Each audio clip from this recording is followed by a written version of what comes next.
तर आज आपण चालू करणार आहोत श्रीमद भागवतम स्कंद 5. तर कशा प्रकारे आपला भागवतम चालू झाला आहे रिकॅप करणे आवश्यक आहे, हो की नाही? तर श्रीमद भागवतम पहिला स्कंद आपला कसा सुरू झालेला आहे, तर सूत गोस्वामी आणि शौनक ऋषी म्हणजे इतर सर्व ऋषींच्या तर्फे शौनक ऋषी सूत गोस्वामींना विविध प्रकारचे प्रश्न विचारतात. पहिल्या 3 अध्यायामध्ये आपल्याला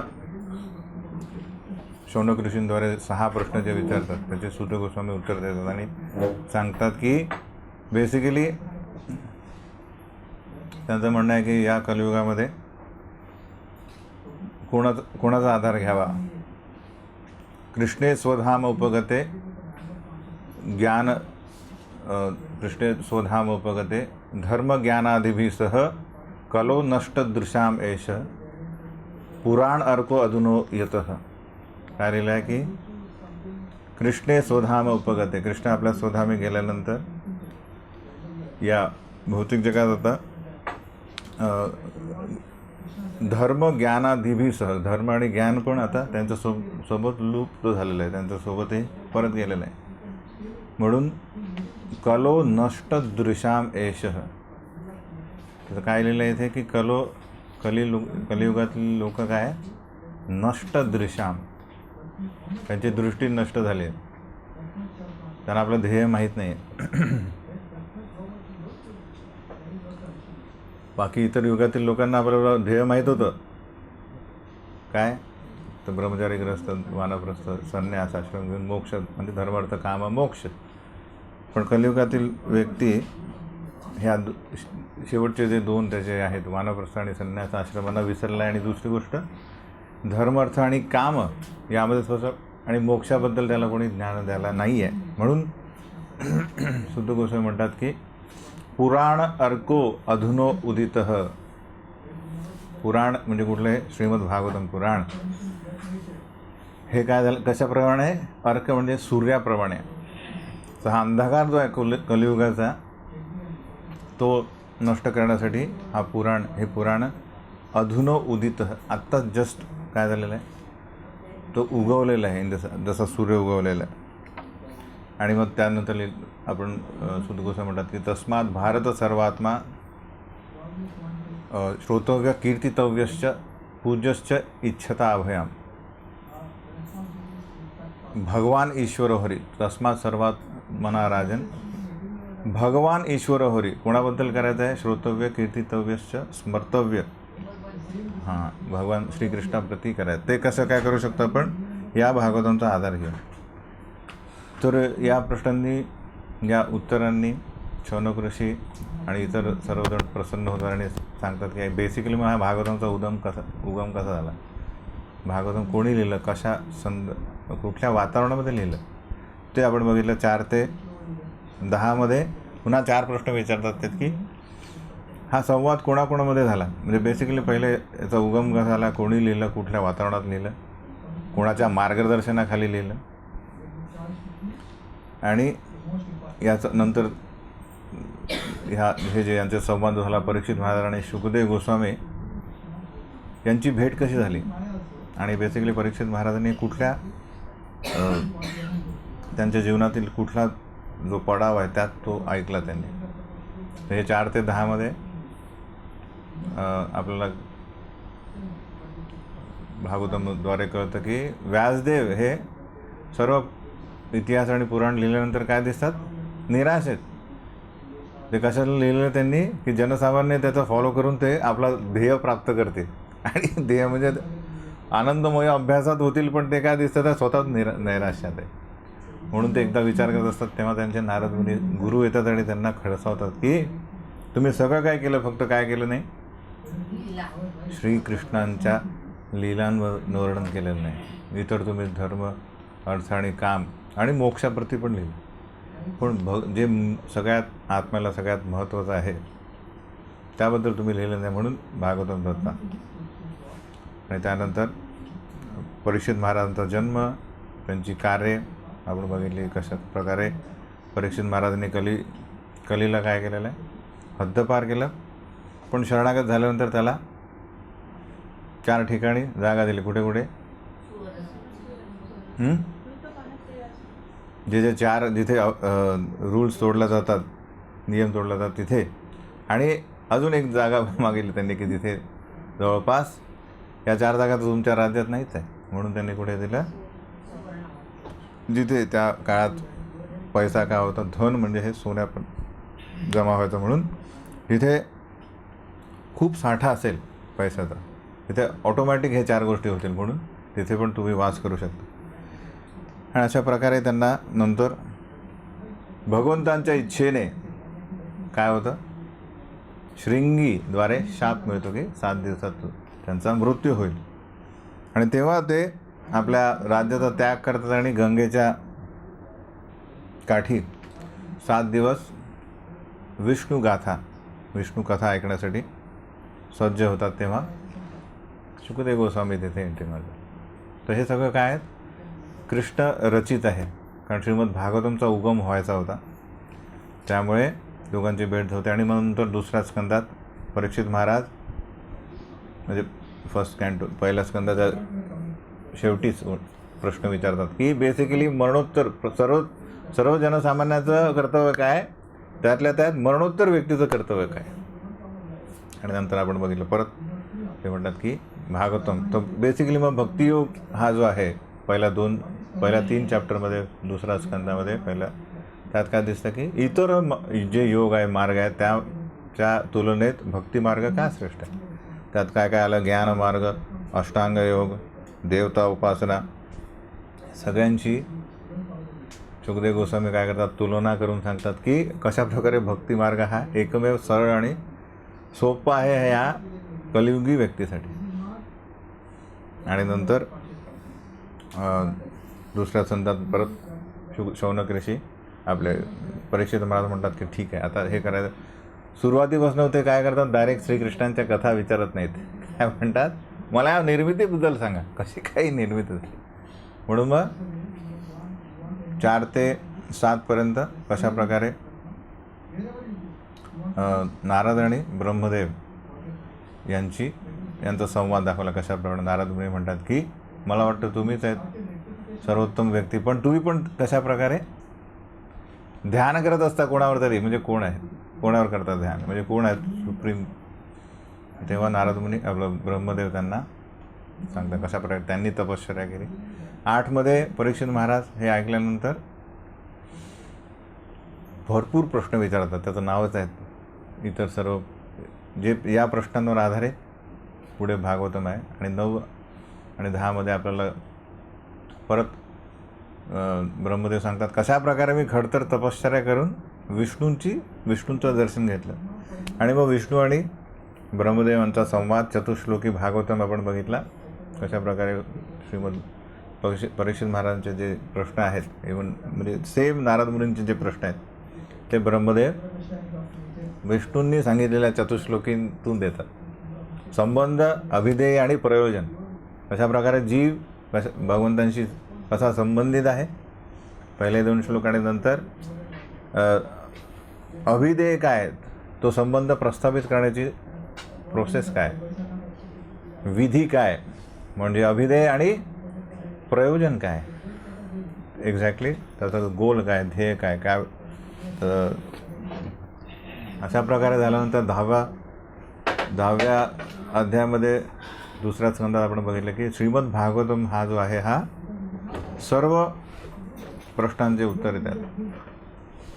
तर इथे शुकदेव गोस्वामी सांगतात की या पूर्ण भागवतमचा विषयवस्तू काय, अत्र सर्गो विसर्गश्च स्थानम पोषण उतायया मन्वंतर ईशानुकथा निरोधोर मुक्तीर आश्रय.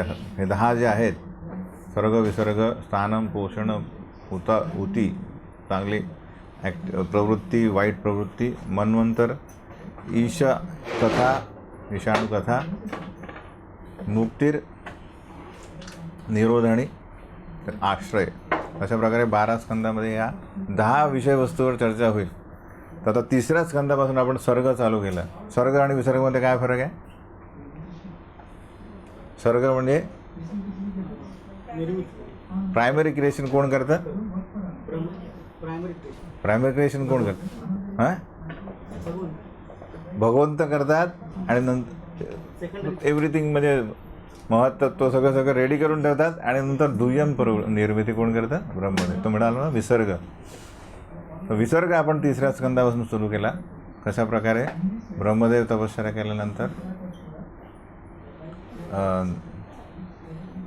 त्यांच्या अनेक पुत्रांमध्ये कोण आहे? स्वयंभू मनू. पहिले पुत्र चतुष्कुमार का म्हणतात? प्रजनन करतात ते म्हणतात नको आम्ही, म्हणजे निर्मिती सुरू कशी झालेली आहे? आज्ञा न पालन करेल. पहिलेच पुत्र काय म्हणतात? आम्ही तुमच्या आज्ञेचं पालन करणार नाही. त्यामुळे शिवजींची निर्मिती होते. पण त्या पुत्रांमध्ये काही म्हणजे 10 मानसपुत्र होतात नंतर. त्यामुळे नंतर स्वयंभू मनू हे स्वीकारतात की मी तुमचं कार्य करेन. पण म्हणतात की मी कशी काय म्हणजे प्रजा कशी निर्माण करू? कारण पृथ्वी ही सागरामध्ये बुडलेली आहे. त्याचं प्रयोजन करा, तिला काढायचा. त्यात काय होतं मग? भगवंत वरादा कुठून येतात? कुठून निर्माण होतात? कोणाच्या?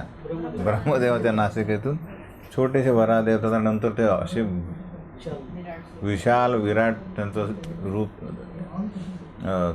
प्रकट करतात. आणि नंतर सर्व जे यांचे 10 पुत्र समजतात की बेसिकली हे भगवंतच आहे. त्यानंतर वराहदेव पृथ्वीला सागरातून बाहेर काढतात. तेव्हा काय होतं? 2 मन्वंतरातील कथा सांगतात. एक तर एका मन्वंतरात त्यांनी पृथ्वी फक्त बाहेर काढली, पण चक्षुषा मन्वंतरामध्ये काय केलेलं त्यांनी? ते काढताना हिरण्याक्षाचा पण वध केला. तर जेव्हा सुखदेव गोस्वामी ते सांगतात तेव्हा प्रश्न येतो, हिरण्याक्ष हा कुठून आला? हिरण्याक्ष कशा प्रकारे असा भगवंतांशी कोणी अशा प्रकारचा वैर निर्माण होऊ शकतो? तेव्हा मग आपल्याला माहीत कश्यप आणि दिती तो आपण बघितला कशा प्रकारे हिरण्याक्ष आणि हिरण्यकशिपू हे कोणी नसून कोण आहेत? जय आणि विजय आहेत. तर 14-15 आपण बघितलं आपले वैकुंठ दर्शन करतात ब्रह्मदेव. कशा प्रकारे तिथे चतुष्कुमार असेच फिरत जात असतात. त्यांना अडवलं जातं जय विजय तर्फे. आणि शापित होऊन ते दितीच्या गर्भात प्रवेश करतात, आश्रय घेतात. आणि अशा प्रकारे वराहदेवांची कथा झाल्यानंतर काय पुढे आले? 3ऱ्या स्कंदात शेवटी चर्चा झाल्यानंतर यांना आठवतं का रे विदुरजींना तुम्ही बोललो होते. विदुरजी बेसिकली 3ऱ्या स्कंदामध्ये फर्स्ट थिंग की विदुरजींचा तुम्ही संवाद केला होता की विदुरजींनी आपल्या तीर्थयात्रेमध्ये आत्मसाक्षात्कार केल्यानंतर परत ते आलेत. तर विदुरांबद्दल ते कसे काय कुरुक्षेत्रामध्ये युद्ध न करता तीर्थयात्रेला का गेले? त्यात आपल्याला बघितलं की कशा प्रकारे दुर्योधन हा त्यांना अपमानित करून हद्दपार करतो. ते जातात आणि पुढे जातात हरिद्वार वृंदावनला जातात. ते त्यांना उद्धव भेटतात. उद्धवांकडनं पहिले 2 अध्यायामध्ये श्रीकृष्ण कथा आपण बघितल्या वृंदावनातील आणि द्वारकेतील. कशा प्रकारे उद्धव सांगतात मी म्हणजे पूर्ण लीला ते दाखवतात. एवढं वृद्धावस्थेतही संपूर्ण कृष्णा भावनाभावित आहेत उद्धव. पण विदुरांनी जेव्हा विदुरजी त्यांना म्हणतात की मला संपूर्ण श्रीकृष्णांनी जे जे तुम्हाला सांगितलं ती सांगा. ते म्हणतात मी तुम्हाला सांगू शकत नाही कारण मर्यादा व्यतिक्रम होईल. पण तिथे एक व्यक्ती उभा होते त्यांनी पण ते ऐकलेलं आहे म्हणून त्यांच्याकडे जा. कोण? मैत्री ऋषी. म्हणून ते त्यांना भेटायला प्रयाग या ठिकाणी येतात आणि तिथे विदुर आणि मैत्री संवाद चालू होतो. त्यानंतर हे एवढी कथा झाल्यानंतर स्वयंभू मनू हे जेव्हा यांचे वंशावली सांगतात त्यांना किती पुत्र आणि किती पुत्री होत्या? स्वयंभू मनू कोण? 3 कन्यांचं नाव काय? आकुती, देवती आणि प्रसूती. आणि मुलं तर शुकदेव गोस्वामी पहिले कोणाचं वंशावली सांगतात?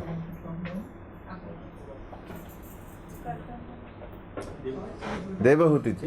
का देवहूतीची? कारण कपिल देव कनेक्टेड आहे की भगवंतांचा भगवंत अवतार घेऊन येतात. कशासाठी येतात आहे कपिल देव? सांख्य योग देण्यासाठी.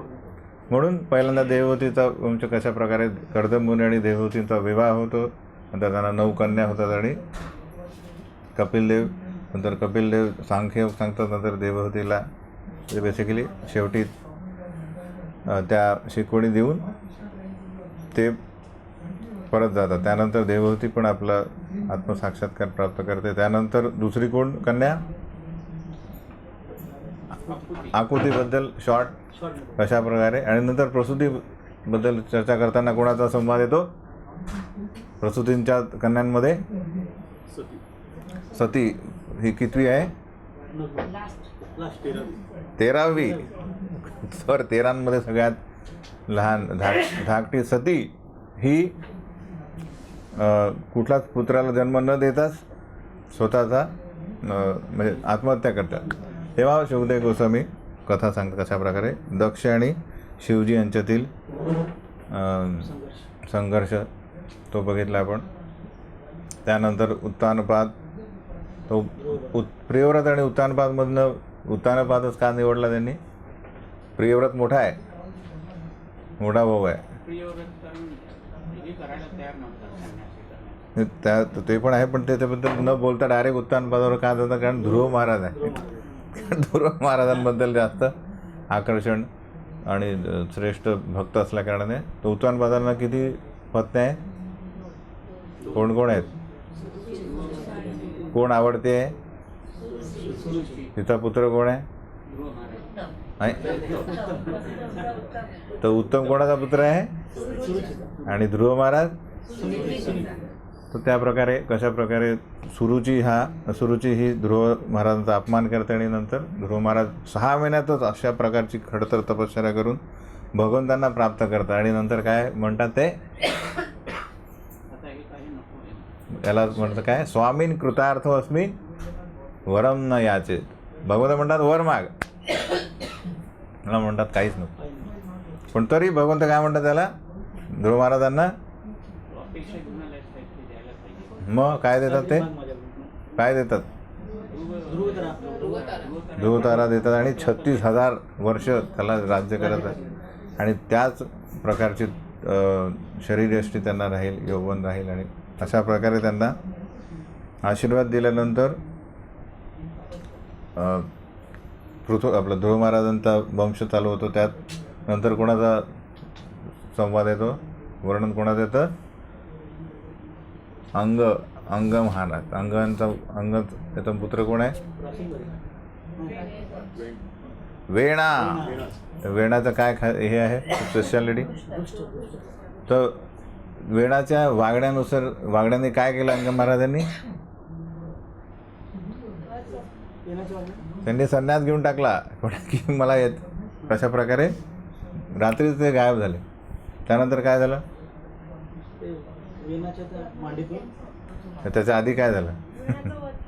पण त्याच्या आधी काय झालं? वेणांनी काय, तर सर्व पुरोहितांनी काय केलं? ब्राह्मणांनी ठरवलं की आता हा सध्या कोणी नाही आहे, अंग महाराज गेलेला आहे, राज्यपद राजा सिंहासनावर कोणीतरी व्हावं. वेणा हा दुष्ट आहे. तरीही त्या ब्राह्मणातून कोणी राजा झाला नाही. त्यांनी त्याला समजवलं आणि त्याला राजा बनवलं. आणि नंतर मग तरी ते वेणांनी काय केलं आहे? ब्राह्मणांचा अपमान करता करता काय केलं त्यांनी? इव्हन विष्णूंचा अपमान केला. काय कशा प्रकारे? सर्व जे आहे ते मला अर्पण करा, कारण मीच नरदेव आहे आणि कोणाचंच पूर्ण यज्ञ करण्याची गरज नाही. अशामुळे ब्राह्मणांनी काय केलेलं आहे? कशा प्रकारे त्याचा मृत्यू, त्याला मारलं. तर असं आपण बघितलं की ब्राह्मणांची त्या काळात पॉवर काय होती? फक्त त्या शापाद्वारे ते कोणाला मारू शकत होते आणि दुसऱ्यांना वरदान पण देऊ शकत होते. त्यानंतर काय झालं? वेणा गेल्यानंतर काय झालं? तो मेला गेल्यानंतर त्याच्या मांडीतून अरे फर्स्ट काय झालं ते मांडीतून काढण्याच्या सिक्वेन्स आहेत. वेळा गेल्यानंतर काय झालं, मग काय झालं, राज्यामध्ये चोर लुटारूंचं प्राबल्य होतं. हां. तर वेळा काय झालं, तर वेळा गेल्यानंतर फर्स्ट काय झालं, तर सगळीकडे धुमाकूळ वाजला. म्हणून ब्राह्मणांनी परत विचार केला की आता काय करायचं. परत त्यांच्यातून कोणी राजा झाला नाही, म्हणून त्यांनी विचार केला ठीक आहे, मंथन करून याच्या तर वेणाच्या शरीरातून कोण निघालं पहिले,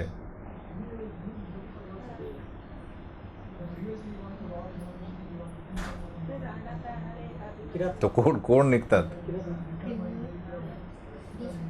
निषाद. निषाद तर निषाद हा ठेंगू व्यक्ती, पण हा कोणाचं प्रतीक आहे ते, निषाद कशाचं प्रतीक होतं, वेणाच्या सर्व पापकर्माचं. त्यामुळे त्याच्यात नंतर शुद्ध शरीरातून मग कोण आलं, आणि अर्च. अशा प्रकारे पृथू महाराज हे कोण आहेत, भगवंतांचेच अवतार आहेत. आणि अर्ची ही कोणी असून लक्ष्मी देवी.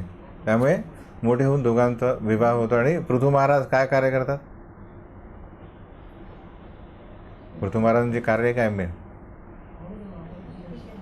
यज्ञ यज्ञ काय करतात, यज्ञ काय करतात, कुठले यज्ञ करतात, कुठले यज्ञ करतात. अरे पृथ्वी महाराज म्हणलं की काय लक्षात आलं पाहिजे, पहिली पृथ्वी आली लक्षात. तर पृथ्वी काय केलं त्यांनी, पृथ्वीला काय, पृथ्वी महाराज आणि पृथ्वींचा काय संबंध आहे. तर पृथ्वी काय करत होती, हां. म्हणून मग काय केलं पृथ्वी महाराजांनी, तिच्या मागोमाग तर ती थांबायला तयार नाही, म्हणून तिच्या मागे वळत गेल्यानंतर काय झालं, तर पृथ्वीनंतर भयभीत म्हणते की ॲक्च्युली कारण सांगते की कशा प्रकारे अधर्मी लोक असल्यामुळे मी सगळे माझे धान्य आता रोखून ठेवले, म्हणून आता ते काय झालेले आहे, सडून राहिलेले. म्हणून तुम्ही विशेष प्रकारे काय काय आणा, काय काय आणा, वासरू आणा, पात्र आणा आणि गोपाल आणा. म्हणून तेव्हा नंतर माझ्यातून विशिष्ट प्रकारे जे जे काय काढा. अलग लक्षात, देवतांनी काय केलेलं आहे, विविध प्रकारे इंद्राला वासरू केलं आणि काय काढलं त्यांनी, नेक्टर म्हणजे अमृत काढलं. तर विविध प्रकारे म्हणजे रिव्हिजन आवश्यक आहे, रिव्हिजन आवश्यक. तर विविध जसे प्राणीमात्रांनी म्हणजे श्वापदांनी काय काढलं, त्यांच्यासाठी मांस काढलं. बाकी तुमचे जलचरांनी काय काढलं, त्यांचे हे काढले. नंतर देवतांनी काढले, मनुष्यांनी काढले. तर या सर्व प्रकारे आपापल्याला लागणारे सर्व जीवनावश्यक वस्तू पृथ्वीने अशा प्रकारे, इव्हन दानवांनी आपापल्या जे काय काढलं पाहिजे ते काढलं. आणि त्यानंतर मग काय केलं पृथ्वी महाराजांनी, कुठले यज्ञ, किती यज्ञ, 100 यज्ञ झाले. अरे तर किती यज्ञ केले त्यांनी, आणि मग काय झालं, कोणत्या यज्ञामध्ये, 100 यज्ञामध्ये कोण आलं, आणि त्यांनी काय केलं, का चोरला त्यांनी, इंद्राने. 100 यज्ञ पूर्ण झाले तर त्याचं पुण्य वाढेल आणि इंद्राचं पद जाईल. तर इंद्रपद कधी प्राप्त होतं, हां, जेव्हा 100 झाला की तो पात्र झाला, ही सेकंड इंद्र तो फाईट कर म्हणजे त्याला ते मिळू शकतं. म्हणून त्याने ते केलं. मग त्याला कोणी रोखलं, त्याचं नाव काय, विजिताश्व. का नाव ठेवलं त्याचं, अश्व विजय प्राप्त केला म्हणून, हे की नाही. मग काय झालं, मारलं त्याने विजिताश्वनी का, हे मेन पॉईंट्स आहेत. तर त्याने कितीदा सोडलं, असं बरेचदा सोडलं. त्यामुळे किती झाले, सगळे संप्रदाय अपसंप्रदाय निर्माण झाले. विविध प्रकारचे कलर, विविध प्रकारचे त्यांनी वेशभूषा करून त्यांनी अशा प्रकारचे संन्यास आश्रम निर्माण केले. हे कलियुगात बरेच लोकांनी त्यांचा आश्रय घेतला. मग काय झालं शेवटी, नाही त्याच्या आधी मग काय हे भरपूर तर होत आहे मग काय म्हणतात? ब्रह्मदेव अजून आलेच नाही. तेव्हा पृथू महाराज म्हणतात कोण आहे हा, तर त्यालाच टाका यज्ञामध्ये. तेव्हा ब्रह्मदेव येतात की याला मारू शकत नाही आपण. ब्रह्मदेव काय म्हणतात? इंद्राला मारू शकत नाही आपण, कारण तो पण भगवंतांचा एक सहकारी आहे.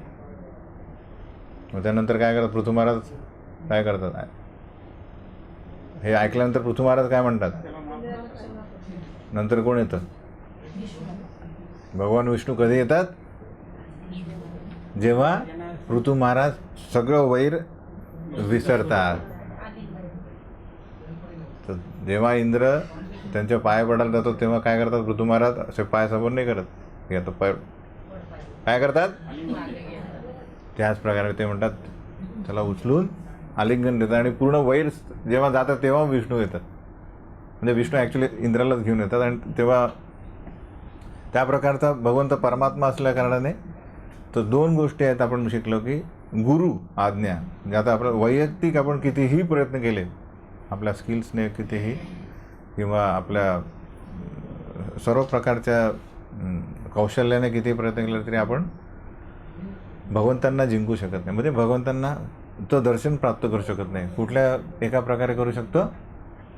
गुरूंना प्रसन्न. म्हणजे गुरूंना कसं प्रसन्न करू शकतो? सर्व आज्ञा स्वीकारून कुठल्याच प्रकारचा मनात दडपण न ठेवता. तर स्वयं आपले पृथू महाराजांनी काय बघितलं की आपले कोण आलेले? ब्रह्मदेव आजोबा आहेत आणि आदी गुरु आहेत, बेसिकली मेन गुरु आहेत आपले. त्यांनी ज्या क्षणी म्हटलं की माफ करा तेव्हा, आणि 99 यज्ञ तुझ्यासाठी पुरेसा आहे, 100 नाही करायचे.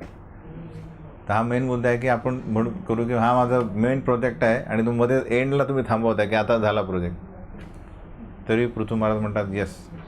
तेव्हा कुठे विष्णू काय करतात? कारण इंद्र यायला तयार नाहीत म्हणून स्वतः घेऊन येतात. आणि लज्जित होऊन जेव्हा इंद्र पाया पडायला जातात तेव्हा पृथू महाराजांची मेन आपण वैष्णव क्वालिटी बघतो की त्वरित त्यांना क्षमा करतात. हे झालं पृथू महाराजांचं. त्यानंतर काय? पृथू महाराजांच्या वंशानंतर कोणाचा? पृथू महाराजांनंतर कोण येतं?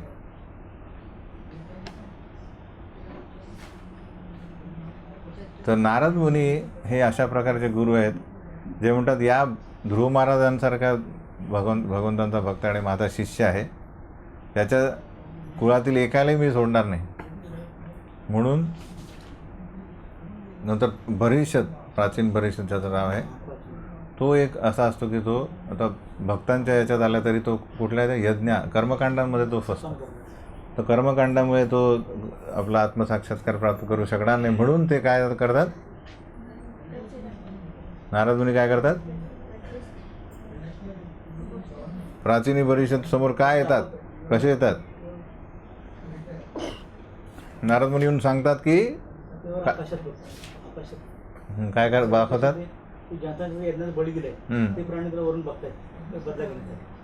अशा हनुमंत कोणाची कथा सांगतात? तर पुरंजन कोण आहे? सर्वजण आहे. बेसिकली तो प्राचीन भविष्यत आहे की तो कशा प्रकारे कर्मकांड म्हणजे काय? तर कर्मकांड काय करतात लोक? फळ मिळण्यासाठी स्वर्ग प्राप्त. तर या जन्मी वैभव प्राप्त आणि सर्व सुखसोयी प्राप्त होणे आणि या जन्मानंतर पुढे पण या दोन गोष्टींसाठी सकाम करणं म्हणजेच कर्मकांडामध्ये लोक बसतात. पण त्यामध्ये अशा प्रकारचे जे यज्ञ आहेत त्यात तर हे का दाखवले त्यांनी? हे जे प्राणी, हे प्राणी का तिथे उपस्थित का झालेले आहेत? कारण यज्ञामध्ये एकही त्रुटी झाली की त्यांना मनुष्य शरीर किंवा त्यांची प्रगती स्थगित झाली की ते वाट बघतील. का? हे पण बेसिकली मग ते वाट का बघतात याची? म्हणजेच मांस आपण याच्यावर चर्चा केली होती. याचा अर्थ काय की या भगवंतांच्या निसर्गामध्ये असे रूल आहे की प्रत्येकाला every action has equal reaction, equal and opposite. त्यामुळे मांस खाणारा काय म्हणतो आहे? मांस म्हणजे आज मी तुला खातोय, मांस म्हणजे मी तू होशील, स म्हणजे तू. तर आज मी तुला मारलाय, निसर्ग काय म्हणतो नेक्स्ट दुसरा मी तुला तू मला मारशील. आलं लक्षात? त्यामुळे हे सगळे त्याला मारायला हे असतात. त्यामुळे पुरातनची पूर्ण हिस्ट्री म्हणजे बेसिकली सर्व बद्धजीवांची कथा आहे, कशा प्रकारे तो यात फसतो. आणि आपण त्या 5 अध्यायामध्ये तो खूप महत्त्वाचा विषय आहे, कशा प्रकारे आसक्ती जी आहे, भौतिक आसक्ती, याने पुरंजनी होतो. बेसिकली वैदर्भी, बेसिकली एक पुरंजनी म्हणजे त्याची पत्नी झाली, तो वैदर्भी होतो. म्हणजे पुरुषाचं स्त्रीमध्ये रूपांतर काय झालेलं आहे, मरते क्षणी पत्नीवर असतं. सर्व त्याला त्यागलेलं आहे, तरी पण त्याला आसक्ती जात नाही की माझ्या उपरोक्ष यांचं काय होईल. आणि त्यामुळे त्याला त्वरित स्त्री जन्मतो. आणि नंतर अविज्ञात कोण आहे, परमात्मा. हा त्या पुरंजन त्या आत्म्याला, वैदर्भीला सांगतो की मी सतत तुझ्यासोबत आहे, सतत तुला सांगत होतो कशा प्रकारे माझ्या मार्गदर्शनाकडे लक्ष दिलं तर तू इथून बाहेर निघ. अशा प्रकारे प्राचीनी परिषद आपल्या पहिल्यांदा प्रचेतांना सांगतो की जा आपलं तपश्चर्या करून या, आणि ते यायच्या आधीच तो संन्यास घेऊन टाक. नंतर मग प्रचेतांचं काय झालं, प्रचेतास काय करतात,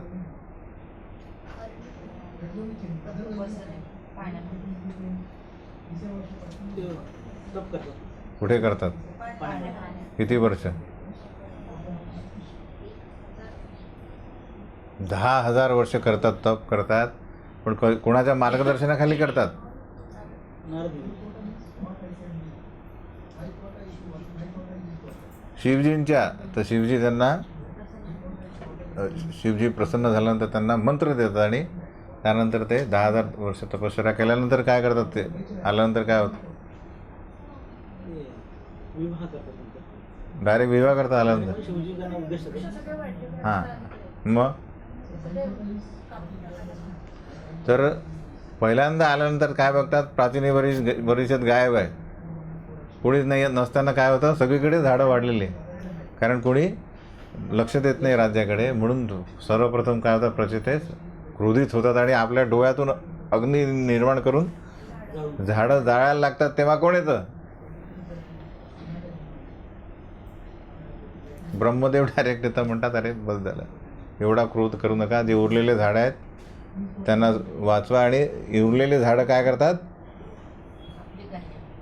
कोण आहे, तिला कोणाशी विवाह करायला लावतात, तर सर्व प्रचेते एका त्या मारीचीशी विवाह करतात. असं झालं आहे पूर्वी,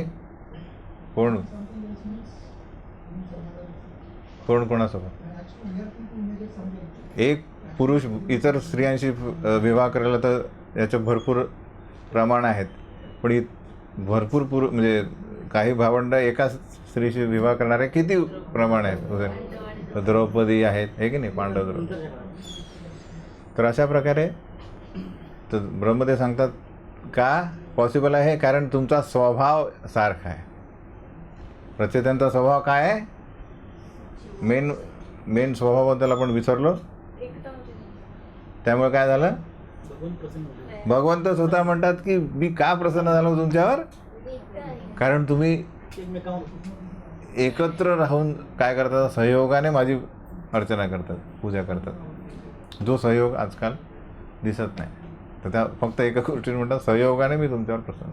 म्हणून प्रभुपाद एवढा मोठा पर्पट लिहितात की कशा प्रकारे आपल्या जीवनामध्ये एकमेव कार्य काय करायचं आहे. प्रभुपाद म्हणतात, तर मला प्रसन्न करायचं असेल तर काय करा, एकजुटीने राहा, सहयोग करा. अशा प्रकारे प्रचेते आणि बाणीच्या थ्रू बरेचसे वंश देतात बेसिकली. आणि त्यानंतर प्रचेतेही जेव्हा परत आपला संन्यास धारण करून जेव्हा ते पण राज्य त्याग करतात, तेव्हा बघतात स्वयंभू मनू की आता राज्यकारभार करण्यासाठी कोणी नाही. म्हणून 5वा स्कंद आता चालू होत आहे.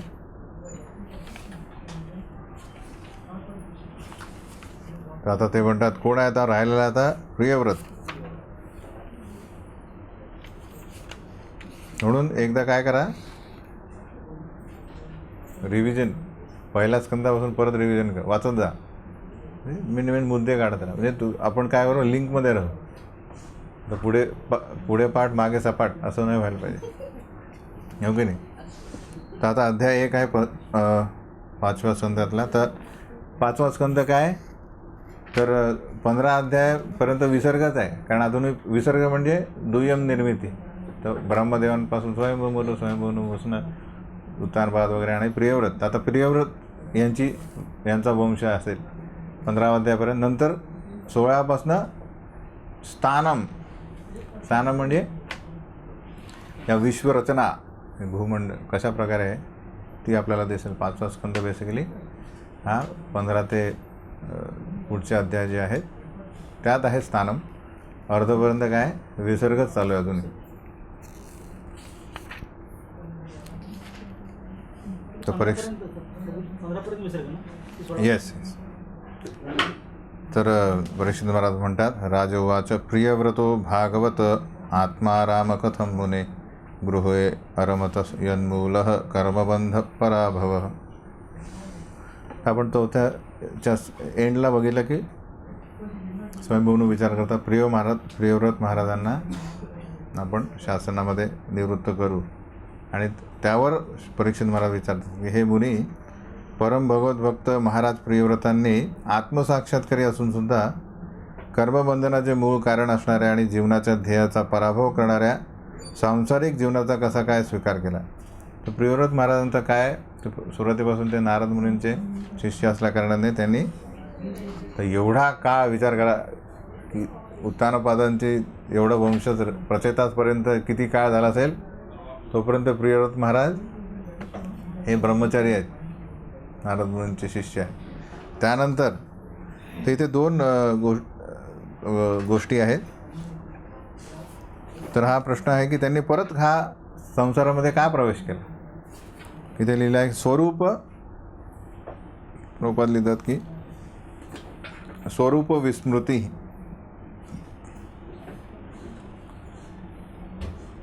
तर संपूर्ण भागवतामध्ये 2 मार्ग येतात, निवृत्ती मार्ग आणि प्रवृत्ती मार्ग. प्रवृत्ती मार्ग म्हणजे संसार मार्ग, म्हणजे बेसिकली वेदांच्याच मार्गदर्शनाखाली कशा प्रकारे व्यक्ती आपल्या इंद्रियतृप्ती करूनही हळुवारपणे मोक्ष प्राप्त करू शकतो. त्याला म्हणतात प्रवृत्ती.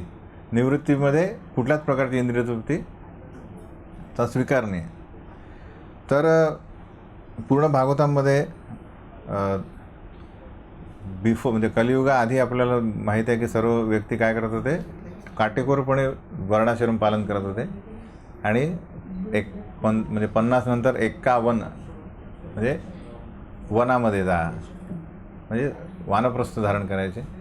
आणि नंतर मग संन्यास घ्यायचे आणि मोक्ष प्राप्त करण्यासाठी प्रयत्न करतात. जसं आपण आत्तापर्यंत बघितलं सर्व राजे कोण आहेत, अंग राजा असो, स्वयंभू मनु स्वतः रचेतात, हे इव्हन प्राचीन परिषद सगळ्यांनी काय केलेलं, आपला सर्व कारभार आपल्या पुत्रांना देऊन स्वतः संन्यास आश्रम धारण केला.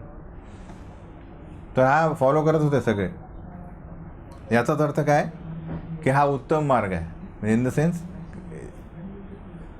अंतकालेच मामेव स्मरण मुक्त्वा कलेवरम य प्रयाती समद्भावम याती नास्त्रत संशय. तर जोपर्यंत कृष्ण नाम येत नाही, आपल्या कृष्ण आसक्ती होत नाही आपल्याला तोपर्यंत आपण अंतकाली कृष्णाचं नाव घेऊ शकणार नाही. म्हणून पूर्वीचे सर्वजण, सर्व गृहस्थ, सर्व पुरुष म्हणजे काय करत होते, हा आसक्ती, जो संसार आसक्ती सोडण्यासाठी वानप्रस्थ आणि संन्यास धारण करत होते.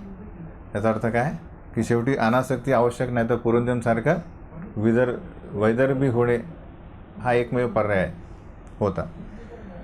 म्हणून प्रभुपाद लिहितात की मनुष्य जीवनामध्ये हा जो आहे प्रवृत्ती मार्ग हा काय आहे, बेसिकली कर्मबंधनासाठी, म्हणजे कर्मबंधनाला प्राधान्य देतो. म्हणजे त्याचं फळ काय आहे, कर्मबंधन. संसार म्हणजे कर्मबंधनापासून तो परत जन्म घे. म्हणून याला म्हणून प्रभुपाद लिहितात की या जीवनास स्वरूप विस्मृती म्हणतात, की जो मरणोत्तर याच्यातही आसक्त राहतो संसारामध्ये. त्या अवस्थेला काय म्हणतात? स्वरूप विस्मृती. आपलं स्वरूप काय? कृष्णेर नित्य दास, जीवरूप स्वरूप आहे. पण जोपर्यंत तो कृष्णाला आसक्त नसेल तोपर्यंत काय आहे, म्हणजे कृष्णाची विस्मृती झाल्यावर तो संसाराला आसक्त राहील, इतर सर्व गोष्टींची. आत्मजाया सुतागार पशु द्रविड म्हणजे सगळं काय व्याप वाढेल. म्हणजे प्रॉपरली पत्नी, मुले, बाळे, घर, प्रॉपर्टी, फ्रेंड्स, म्हणजे नंतर संबंध आणि आपलं राज्य, या सगळ्यांशी तो आसक्त राहील. त्याला म्हणतात स्वतःच्या मूळ स्वरूपावस्थेचे विस्मरण होणे. म्हणून परीक्षित महाराज म्हणतात, इव्हन परीक्षित महाराज पण आपण बघितलं काय केलं त्यांनी. 7 दिवसात त्यांनी प्रयोजन केलं नाही की आपण वर्ल्ड टूर काढू, सगळ्या या जागा बघायच्या राहिल्या आहेत म्हणून बघून घेऊ, असं नाही केलं. त्यांनी काय म्हटलं की जे मला काय करायचं, कृष्ण स्मरण करायचं, म्हणून सगळं त्यागलं त्यांनी, जे खूप कठीण आहे. राजे होते, नॉर्मल नव्हते. आपल्या बँकेत किती पैसे असणार आहे, म्हणजे समजा आपण आत्ता काम, म्हणजे तुम्ही कोणी असेल की त्यांनी जॉब करणं सोडलं तर ते राहू शकेल का पूर्ण? शाश्वती नाही आहे. आज कोणतरी आपले युगावतार प्रभूंनी काय टाकलं होतं की जनरली गृहस्थ 21 तारखेनंतर त्यांना फक्त लक्ष्मीची मूर्तीच दिसते. लक्ष्मी ॲक्च्युली पैसा हातातच नसते. 21 ते 30 तारखेपर्यंत त्यांना काय करावं लागतं, म्हणजे पैसे नंतर देऊ, नंतर देऊ, म्हणजे पगार झाल्यानंतर द्यावा, असं जनरली लोक म्हणतात. कारण तो पैसा हातात राहत नाही, कारण तो यायच्या आधी त्याचे रस्ते बनून जातात कुठे जाणार आहे. तर त्या अर्थी राजा म्हटले की काय, त्याच्याकडे परीक्षित महाराजांच्या पूर्ण पृथ्वीचे राजे, हे सगळं सोडणे खूप कठीण काम आहे. विरुढा मम, की हे या आसक्ती सोडणे अशक्य आहे व्यक्तीला, जर तो भक्त नसेल, त्याला आत्मा आणि शरीरमधला फरक नसेल माहीत तर. म्हणून सुखदेव गोस्वामी त्याबद्दल लिहितात. तर बेसिकली म्हणून प्रभुपाद इथे लिहितात की असे परीक्षित महाराज यांना धक्का लागला की कसं काय पॉसिबल आहे. यांनी परत संसारामध्ये प्रवेश केला. आणि ते त्यांना काय म्हटलेलं आहे, भागवत आत्माराम. कशा प्रकारे जे भगवंतांना संपूर्णपणे संतुष्ट करण्यामध्येच जे मग्न असतात, समाधानी असतात, त्यांना म्हणतात भागवत आत्माराम. हे होते प्रियव्रत महाराज. कशा प्रकारे ते आता आत्मपातम गृहम अंधकूपम, म्हणजे प्रल्हाद महाराजांद्वारे तर्फे ते म्हणतात संसाराची तुलना कशी करतात, गृहम अंधकूपम, म्हणजे विहीर जी आंधळी आहे, म्हणजे आपलं अंधारमय विहीर आहे, त्यात कसे काय जो भागवत आत्माराम आहे तो कसा प्रवेश करेल, हा प्रश्न विचारतो. न नूनं मुक्तसंगानां तादृशानां द्विजर्षभः गृहेषु अभिनिवेशोऽयं पुंसां भवितुमर्हति. भक्तगण निश्चितच मुक्त असतात, म्हणून हे विप्रवरा असे भक्त गृह कार्यांमध्ये रमत नाही. त्यांना शाश्वती आहे की जनरली हा भक्त असेल जो, तो कुठल्याही आश्रमामध्ये असेल, कुठल्याही वर्णामध्ये असेल, तो कुठल्याच प्रकारे भौतिक कार्यामध्ये मग्न होत नाही. म्हणून म्हणतात ते महतां खलु विप्रर्षे उत्तम श्लोकपादयो छाया निवृत्त चित्तानां न कुटुंब. तर हा कन्सेप्ट जो आहे की गृहस्थ आणि गृहमेधी आपण पूर्वी बघितलेलं आहे. तर गृहस्थ आणि गृहमेधीमध्ये साम्य काय दोन्ही म्हणजे पती पत्नी विवाहित आहेत. आणि फरक काय, केंद्रबिंदू काय कोणाचा, गृहस्थाचा काय अहम करता हम, आणि गृहमेधींचा स्वतः असतात ते करता, मी राजा या घराचा, मी जे म्हणेल ते होईल. आणि गृहस्थ कृष्ण केंद्रबिंदू आहे. हा एक मेव फरक. त्यामुळे जरी हा जो भक्त आहे, हा गृहस्थ आहे, जो हा संसारामध्ये असेल, तरी तो पूर्णपणे कुठल्याच प्रकारे या आसक्त्यांमध्ये फसत नाही. तो काय करेल, आपली जबाबदारी पूर्णपणे पार पडतो. नरोत्तमदास सर्व म्हणतात की बेसिकली कुठलाही भक्त असो, गृहस्थ, ब्रह्मचारी, संन्यासी, वानप्रस्थ, हे ज्यांनी एकदाच श्रीकृष्णांच्या चरणकमलांचा आश्रय घेतला तो कसा आहे, कोटी चंद्र सुशीतल, की ज्याची तुलना करू शकत नाही. आपला हा जो AC हा काही फिका म्हणजे हा काहीच नाही आहे त्यासमोर, की हा हे रूम पण थंड करू शकत नाही हा. तर पण भगवंतांचं चरणकमल काय, कोटी चंद्र सुशीतल आहे. हा थोडा प्रयत्न करा तो वाढवायचा. तर ये छाया आहे जगत जुडाए. तर काय करतात हे भगवंत, तर गृहस्थ आणि इवन तर हे जे त्रिताप आहे सगळ्यांनाच लागू पडतात आहे. तर ह्या संसार म्हणजे भौतिक जगाचा जो सहवास आहे, रहिवास आहे, म्हणजे बेसिकली याच्यातलं जे आपलं काय म्हणतात प्रवास आहे, जो हा कसा आहे आपल्याला क्लेशदायक आहे, हो की नाही. कोणाला आहे की कोणाला क्लेशदायक नाही आहे असं कोणी आहे, ते सगळ्यांना क्लेशदायक. कारण काय आहे, दुःखालयम आहे. त्यात भगवंतांच्या चरणकमलाचा आश्रय घेतला तर काय होईल आपल्याला, जसं बाहेर आता ऑक्टोबर हीट आहे, समजा कूलिंग आहे, ॲटमॉस्फिअरमधून आल्यानंतर आपल्याला काय वाटेल, शांती वाटेल, हो की नाही. ये छाया आहे जगत जुडा आहे, आपल्याला वाटेल इथून आता बाहेर जायचं नाही.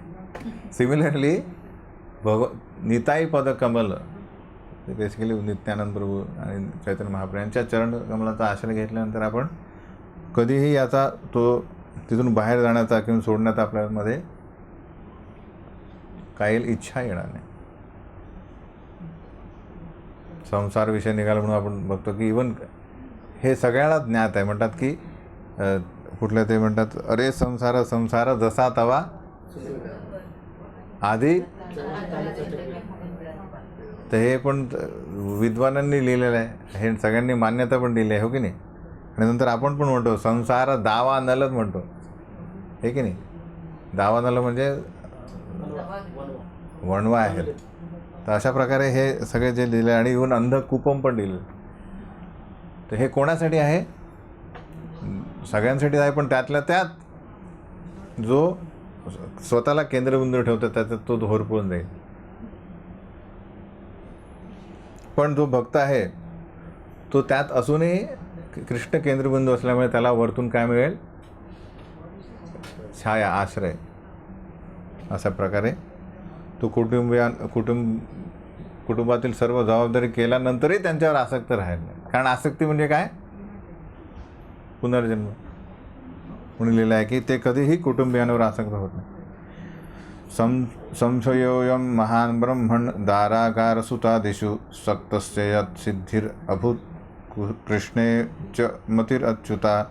परीक्षित महाराज म्हणतात की हे ब्राह्मण श्रेष्ठ, माझ्या मनात अशी एक मोठी शंका आहे की राजा प्रियवतांसारख्या व्यक्तीने आपल्या घराविषयी, पत्नीविषयी आणि मुलांविषयी तीव्र आसक्ती असताना जेथून कधीही पतन होत नाही अशा कृष्ण भावनेमधील परमोच्च सिद्धी कशी प्राप्त केली.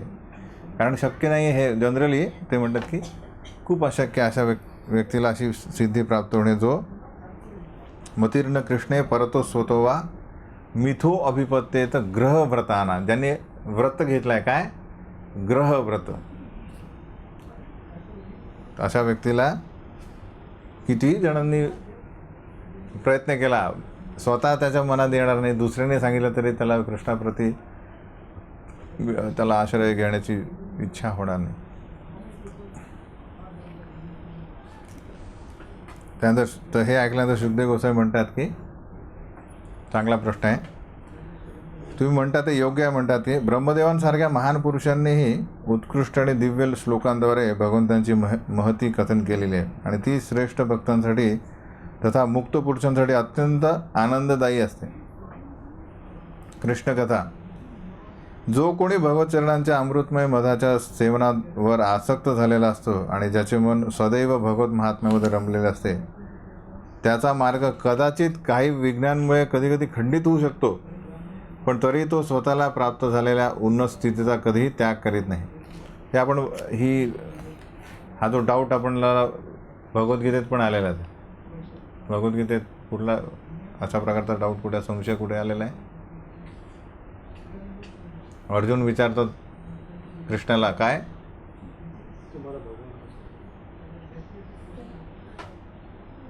भक्तीमध्ये पतन झालेलं तर काय, त्यांनी सर्व काय भौतिकता सोडली आणि तुमची भक्ती चालू केली, आणि भक्तीमध्ये पण असफल झालं तर काय, ना घर का ना घाट का राहील, हो की नाही? मग त्याचं काय भगवंत काय उत्तर देतात? नमे भक्ता प्रणित बरोबर. त्याच्या जे काय कार्य केले, म्हणजे भौतिक कार्य सोडून दिलेले, इकडे कार्य केले पण 100% केलं नाही, तर त्याचं काय होईल? नेहाभिक्रमणाशुस्ती, ज्या ठिकाणी केलेलं आहे, प्रत्यवायनो विद्यते स्वल्पमप्यस्य धर्मस्य राहते, तो जेवढं काही केलेलं आहे स्वल्पमप्य ते राहील. म्हणून म्हटलं की कधी कधी काही विघ्नांमुळे भक्ती खंडित पण होईल, पण तरी तो स्वतःला प्राप्त झालेल्या उन्नत स्थिती, जी काय त्याची उन्नती झालेली आहे, ती कधीही त्याचा तो त्याग करीत नाही. इन द सेन्स त्याच्याकडनं हेरावून घेतल्या जात नाही. तर हे शुकदेव गोस्वामी सांगतात आहे.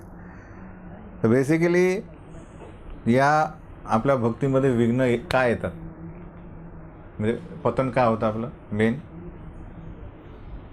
काय कारण आहे?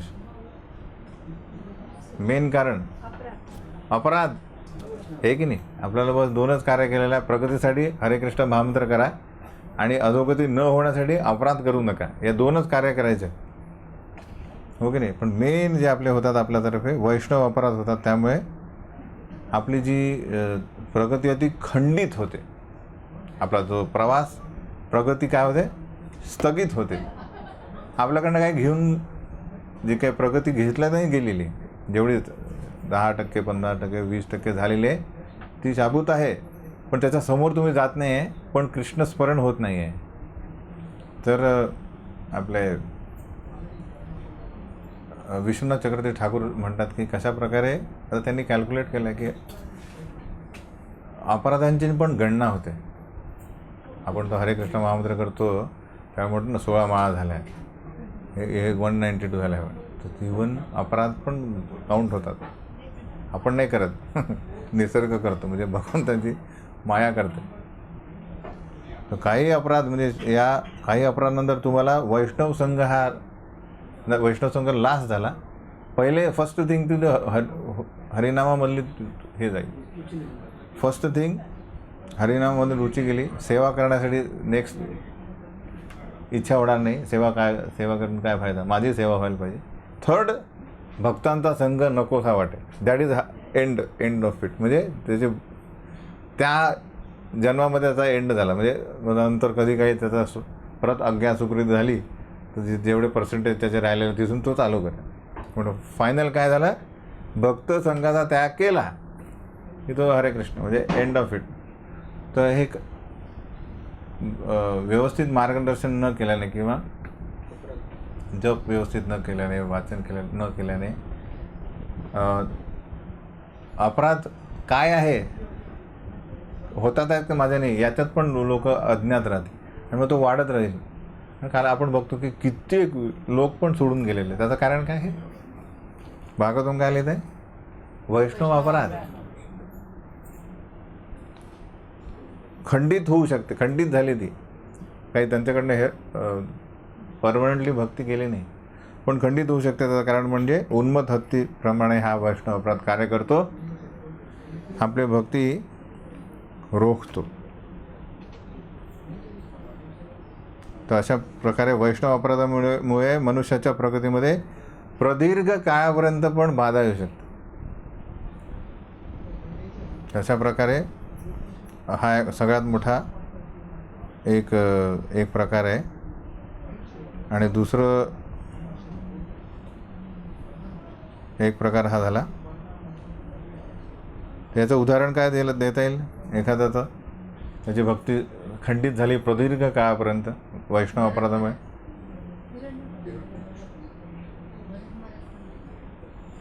हिरण्यकशिपू यांनी काय केलेलं आहे, चतुष्कुमारांचा अपराध केला, त्यामुळे त्यांना 3 जन्म थांबावं लागले. आणि बेसिकली हे तर झाले इव्हन याच्यात राहणारे भौतिक जगातले कोणी येईल का उदाहरण? भागवतमधलंच आपलं झालेलं आहे आतापर्यंत.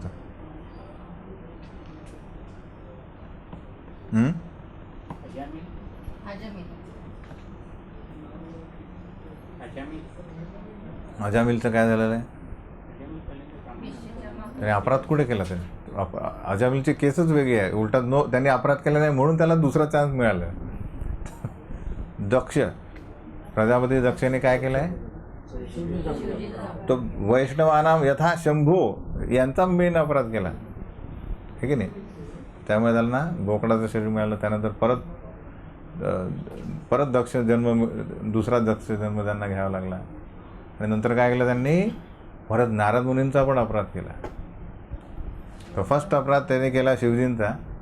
त्यामुळे बोलता बोलता त्यांच्या ब्रह्मदेवांचा पण अपमान केला. परमेष्ठी म्हटलं, म्हणजे वडिलांना नाव कोण घेतात? परमेष्ठी म्हणजे जगत करता असं म्हणून नाव घेतलं. त्यांचा पण अपमान केला. नंतर काय केलं त्यांनी? नेक्स्ट दक्ष जन्मामध्ये त्यांनी आपले जे मुलं आहेत 10,000 मुलांना काय केलं यांनी? नारद मुनींनी ब्रह्मचारी केलं. ठीक आहे म्हणे. परत 1000 जन्म आलेले त्यांनाही केलं. तेव्हा त्यांना रागाला नारद मुनींना शाप दिला की तुम्ही 3 दिवसापेक्षा जास्त एखादं आवडतं. तो अपराध काय करतो? दुसऱ्या अपराधाकडे आपल्याला नेतो. तसे अपराध असे होत राहतात. तर हे कशावर अवलंबून आहे? जेवढा मोठा व्यक्तीचा आपण अपराध करतो तो आपल्याला भारी, म्हणजे सगळ्यात त्याची ग्रेडेशन, त्याचं काय म्हणतात त्याला, इंटेन्सिटी, त्याचा इम्पॅक्ट वाढतो. जेवढा तो सगळ्यात शंभू म्हणजे विष्णू जे सतत श्रीकृष्ण नाम घेतात त्यांचा अपराध केल्यामुळे. अशा प्रकारची शास्त्रामध्ये चैतन्य चरितामृतमध्ये भरपूर उदाहरणं आहेत. पण हा वैष्णव अपराध खूपच सिरियसली आपण घेतलं पाहिजे की आपल्या प्रगतीमध्ये सगळ्यात मोठा विषय हा घेणे की कुठलेही कार्य करण्यापूर्वी आपण विचार केला पाहिजे की हा वैष्णव अपराध होऊ शकतो. तर जो रिस्पॉन्स जो आहे तो कंट्रोल करणे, त्याला म्हणतात टॉलरन्स. टॉलरन्स म्हणजे सहनशील असणं. तर तृणादपी शूनीचेनं नम्र राहून की मला फक्त झापडामुळे माझ्यावर उभा राहा, म्हणजे त्याला म्हणतात नम्रता. की मी कोणी नाही. पहिले तो सहनशीलता का नसते? कारण नम्रता नाही आहे की नाही? मला काय समजतो म्हणजेच काय नम्रता नाही आहे, म्हणून सहनशीलता नाही आहे. तो सहनशीलता तर हे खूप आवश्यक आहे. तेव्हा कुठे आपण दुसऱ्याला. तर चैतन्य चरितामृत म्हणजे अशी एक पॉवरफुल PhD म्हणजे आपली आहे, हायर स्टेज आहे जी आपण गाठायला हवी की कोणी आपला अपमानही करतो आहे तरी त्याला मान देणे, ही स्टेज. त्याच्यानंतर मोठे सदा कीर्तनीय सदा हरी. तर दिल्ली बहुत दूर आहे असं समजा आपल्याला असं वाटत असेल की अरे लगेच होईल. तर बेसिकली याच्यासाठी म्हणून आपण सतत म्हणतो की वैष्णव हा जो आहे, तर भक्तिविनोद ठाकूर यांच्या जीवनावर आधारित म्हणजे जे कोट्स आहेत ते खूप इम्पॉर्टंटमध्ये. पहिले म्हणतात कोण आहेत भक्त, कोण आहे? म्हणतात एकदा जो श्रीकृष्ण नाव घेतो तो झाला वैष्णव. म्हटलं वैष्णव कोण आहे? जो एकदाही श्रीकृष्ण नाव घेईल तो झाला वैष्णव. म्हणजे त्याला अपराध म्हणजे अपराध झाला, वैष्णव अपराध झाला. तर म्हणजे किती सतर्क राहायला पाहिजे त्यातल्या त्यात.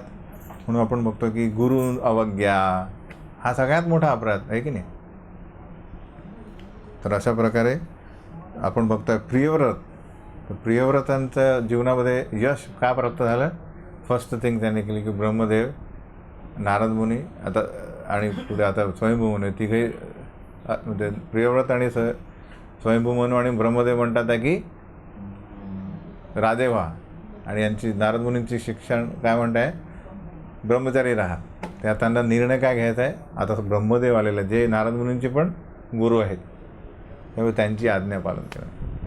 त्यामुळे ते सक्सेस होतं. एनिवे, तर हा झाला वैष्णव अपराध. आणि दुसरं कारण आहे भगवत इच्छा. भगवंतांची इच्छा जी आहे त्यानुसार हे जे दुसरं विघ्न आहे. दुसरं विघ्न म्हणजे हे आपल्यासाठी एक तऱ्हेने काय आहे सॉर्ट ऑफ. तर याच्यात हिरण्यकश्यपाने हिरण्याक्षाची हे दिलेली आहे, काय म्हणतात त्याला, उदाहरणं दिलेलं आहे. आता श्रीकृष्णांनीच अरेंज केलं म्हणजे त्यांचं निवारण पण त्यांच्याच हातात आहे. तर बेसिकली त्यामुळे ही एक प्रकारे जाणणे की दोन्ही याच्यात आपली भक्ती नष्ट होत नाही, म्हणजे घाबरवण्याची काही हे नाही, पण सिरियसनेस आणणे आवश्यक आहे की नाही. आता म्हणून अरे वैष्णव अपराध सगळीकडे वैष्णव, तर मला जगणं मुश्किल होईल, म्हणून मी थोडं भक्तीपासून दूरच होतो. तर असं न होता जागरूक राहून प्रयत्न करणे. तर बेसिकली याचं ते आवश्यक आहे की अपराध म्हणजे काय हे पण जाणणे आवश्यक आहे. नाही तर कोण फॅनेटिक होतात लोक, वैष्णव अपराध झाला नाही पाहिजे, जाताना कोणाच्या चपलीवर पाय पडला, अरे सॉरी प्रभूजी तुमच्या चपलीवर पाय पडला, तर तो अपराध नाही झाला. तो म्हणजे लक्षात म्हणजे असे, किंवा धक्का लागला, अरे तुम्हाला लागलं नाही ना, हे अपराध नाही. अपराध म्हणजे अपराधाची काय म्हणजे मला तुमच्याकडनं सांगा की अपराध म्हणजे काय, कशाला अपराध म्हणावा. फसवणूक करणे, विश्वासघात. फसवणूक, विश्वासघात. मग त्याचा मेन हे काय झालं, म्हणजे आपण त्याला शब्दामध्ये असा रचा की सगळीकडे सगळ्या अपराधांना ते मेन लागू पडेल. का करतो आपण, व्यक्ती का करेल अपराध, विचार करा. स्वतःच्या भौतिक फायद्यासाठी एखाद्याला,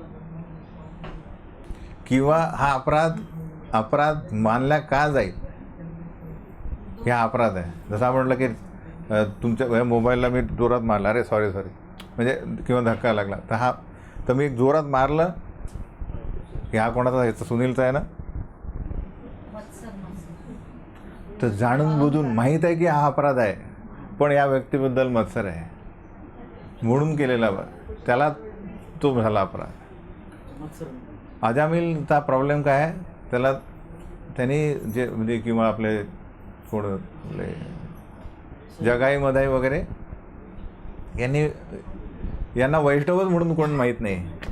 आलं लक्षात. आपल्याला माहीत आहे वैष्णव कोण आहे, म्हणजे हा पण जप करतो मी पण, तरीही मत्सर आहे.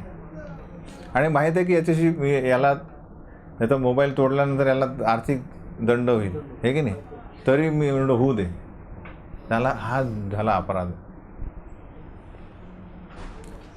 चुकून झालेल्याची माफी मागल्यानंतर तो प्रॉब्लेम नाही आहे, हे की नाही. आता मी करता हा समजा चुकून पडला खाली, त्याला स्क्रॅच आला आणि मी म्हटलं आय एम रिअली सॉरी, त्यांनी सिरियसली नाही घेतला, तर तो अपराध नाही झाला आहे.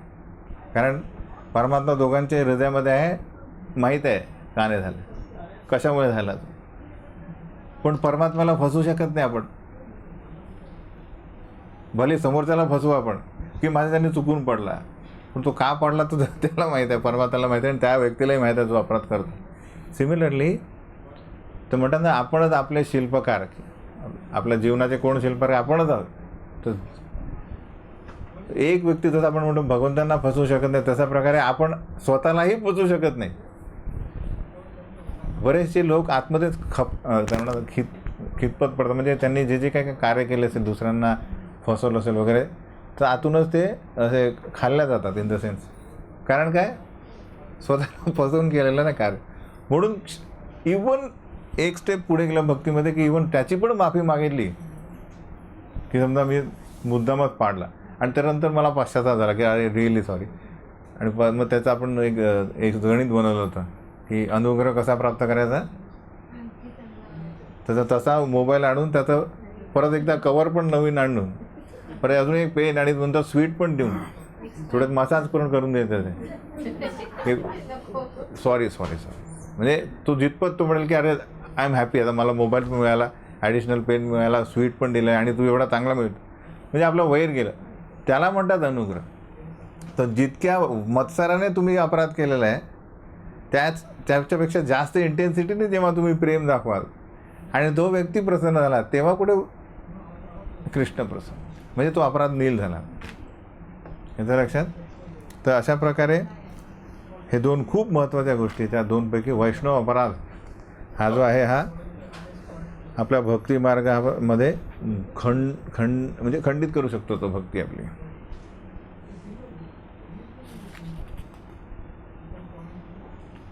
पण भगवद्गीतेत लिहितात की त्याची उन्नत स्थितीचा कधी तो म्हणजे त्याच्याकडून ती हेरावून घेतल्या जाणार नाही. म्हणून भगवद्गीता म्हणतात की तत्रतम बुद्धी संयोगात. तर बेसिकली तो पुन्हा जेव्हा जन्म घेईल आणि नंतर श्रीमतां गे हे योगभ्रष्ट अभिजायते, तर चांगल्या कुळामध्ये जन्म घेतल्यानंतर तो योगभ्रष्ट व्यक्ती परत तत्रतम बुद्धी संयोग परत त्याची जेव्हा कनेक्शन लागेल तेव्हा लभते पौर्वदेहिकम, पूर्वीची ज्याची स्थिती 20% असेल तर 21% तो चालू करेल. संसिद्धो कुरुनंदना, तो सिद्धी प्राप्त करेल. याचं उदाहरण दिलं आहे की बिल्वमंगल ठाकूर अशा प्रकारचे हे होते की महान भक्त होते ते, पण काही काळानंतर त्यांचं काय झालं, पतन अशा प्रकारे झाले की ते एका वेश्येकडे आकर्षित झाले. वेश्येचं नाव पण काहीतरी वेगळंच होतं. तर अशा प्रकारे ते महान भक्त होते, ते भक्तांमध्ये नाव होतं त्यांचं, पण त्यांच्या वडिलांच्या क्रियाकर्माच्या वेळेस पण ते अर्ध कार्य सोडून त्या वेश्येकडे जातात आणि पावसाळ्यात वगैरे. तर तेव्हा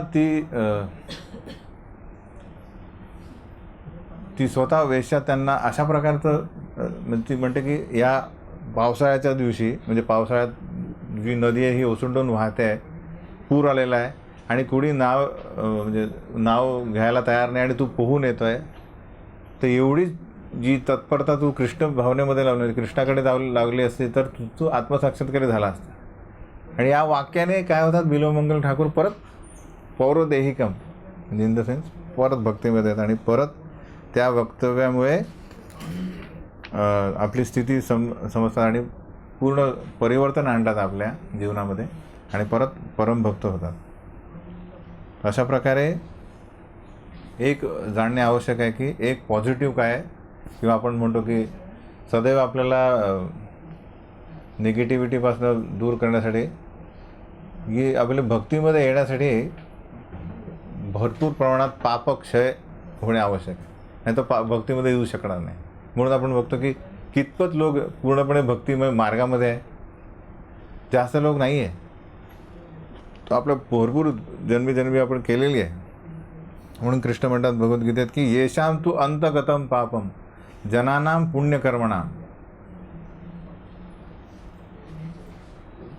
पुण्यकर्म केलेले आणि येशाम तू अंतगतम पापम, म्हणजे आता काय झालेलं आहे की आपल्या प्रारब्धानुसार आपण एक करतोय, त्यामुळे आपलं कंटिन्यू चाललेलं आहे. तर आपलं जीवन काय आहे, पूर्वकर्मानुसार प्रारब्ध हा शरीर आणि प्रत्येक क्षणी केलेले काय आपले कार्य आहे ते पण येतात आहे ॲडिशनल ना. तो संचय वाढतो आहे, कमी होतो, वाढतो. तर यामुळे ते द्वंद्व मोह निर्मुक्ता भजनते माम दृढ होतात. तर या जीवनामध्ये आपण हा प्रयत्न केला की या इंद्रियांनी फक्त श्रीकृष्णांची सेवा करायची. परत आला गृहस्थ गृहमेधी, केंद्रबिंदू कृष्ण केला तर काय होईल, ही दृढता वाढेल. अजूनही करतो आपण, हे करतोय की नाही, आपण कोणाची पूजा करता इथे सगळे,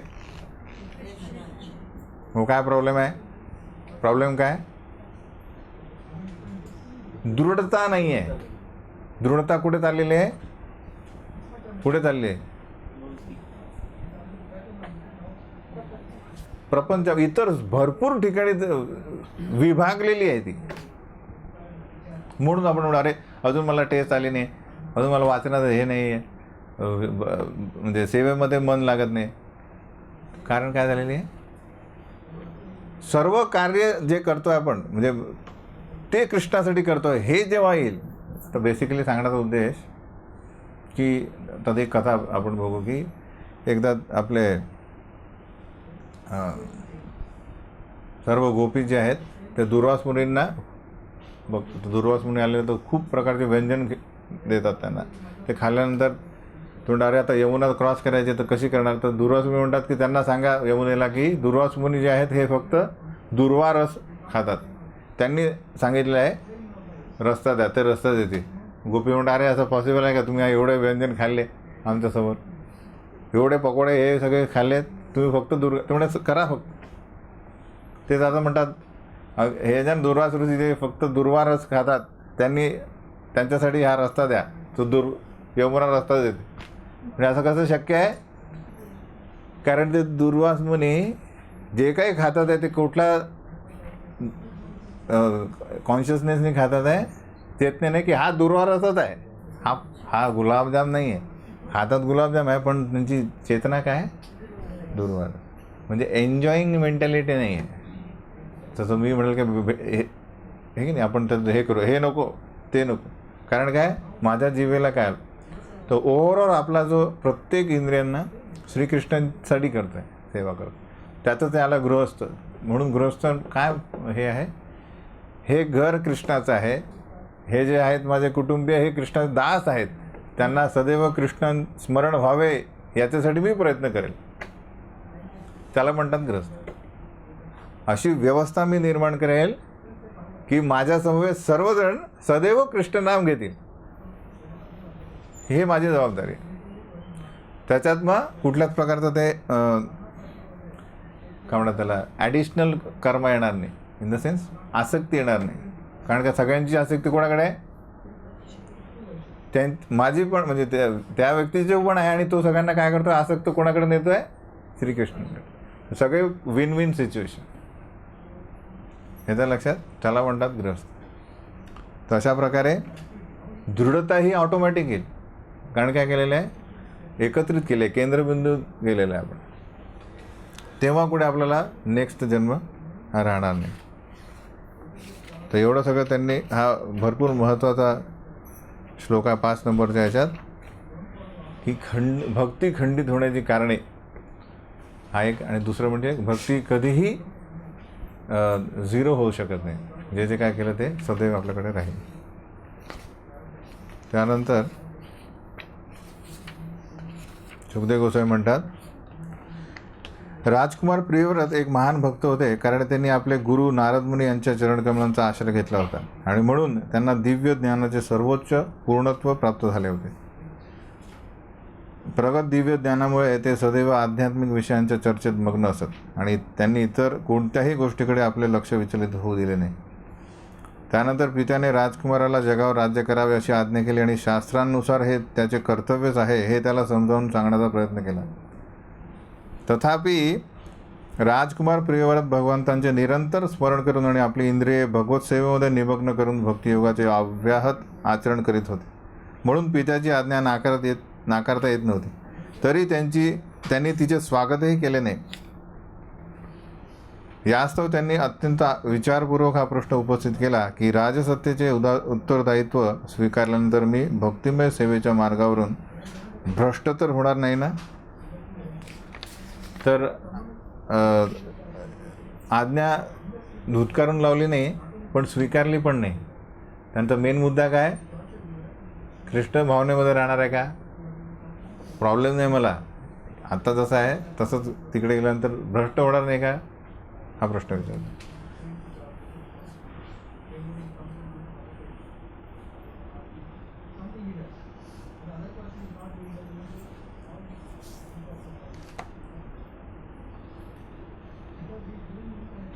अशा प्रकारे प्रभुपाद तात्पर्य देतात की कशा प्रकारे हा जो भक्त आहे हा संसारात देखीलही अलिप्त राहू शकतो.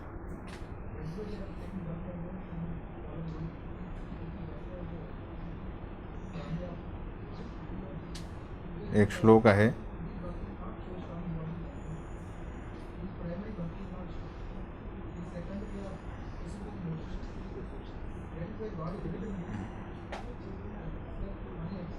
हम्म 1061 ना.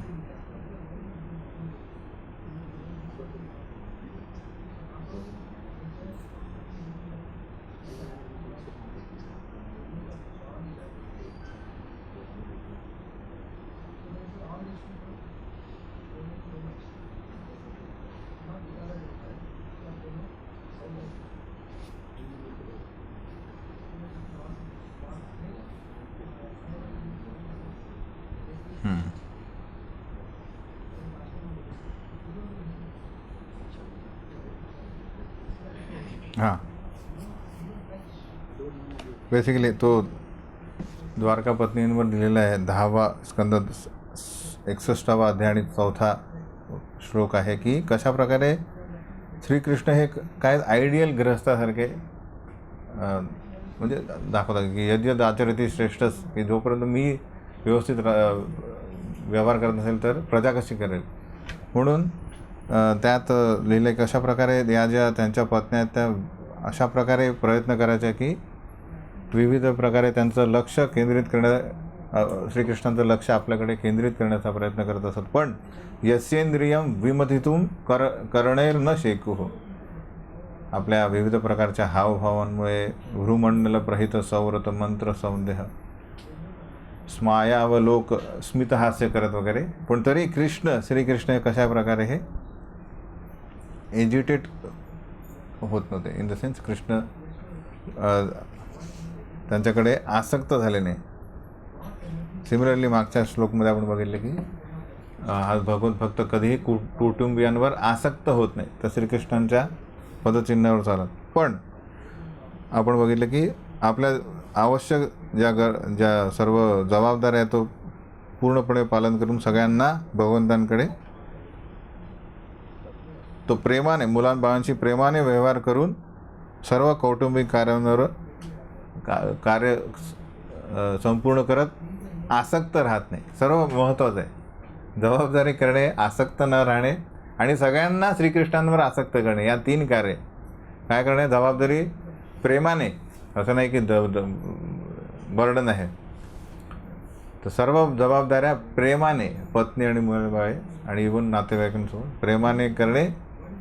दुसरं आसक्त न होणे, कारण काय मला म्हणजे त्या व्यक्तीलाही आणि सर्वांनाही श्रीकृष्णांकडे आसक्त करणे याचं कार्य आहे. हे 3 कार्य गृहस्थाकडे असतात.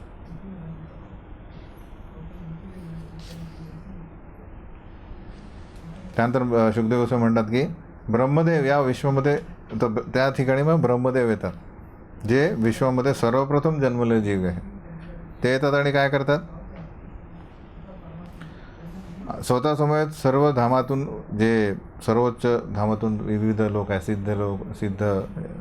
सिद्ध पुरुष वगैरे सगळ्यांना घेऊन येतात आणि जिथे प्रिय महाराज आहेत ध्यान करतात आहेत तिथेच पोहोचतात. तिथे पोचल्यानंतर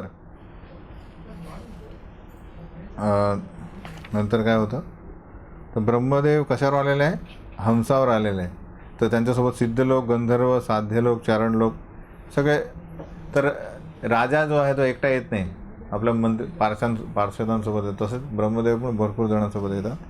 तर गंधमादन पर्वत जो आहे तिथे आधीच मीटिंग बसलेली आहे. प्रियव्रत महाराज आहेत, स्वयंभू मनु आणि नारद मुनी आधीच आहेत. त्यात आता ब्रह्मदेव आणि इतर सर्वजण आले. तर त्यांची चर्चा होते की हे सगळे पहिल्यांदा भक्तक्षणी काय होतात, सगळे त्यांना नतमस्तक होतात, ब्रह्मदेवांचा आशीर्वाद प्राप्त करतात.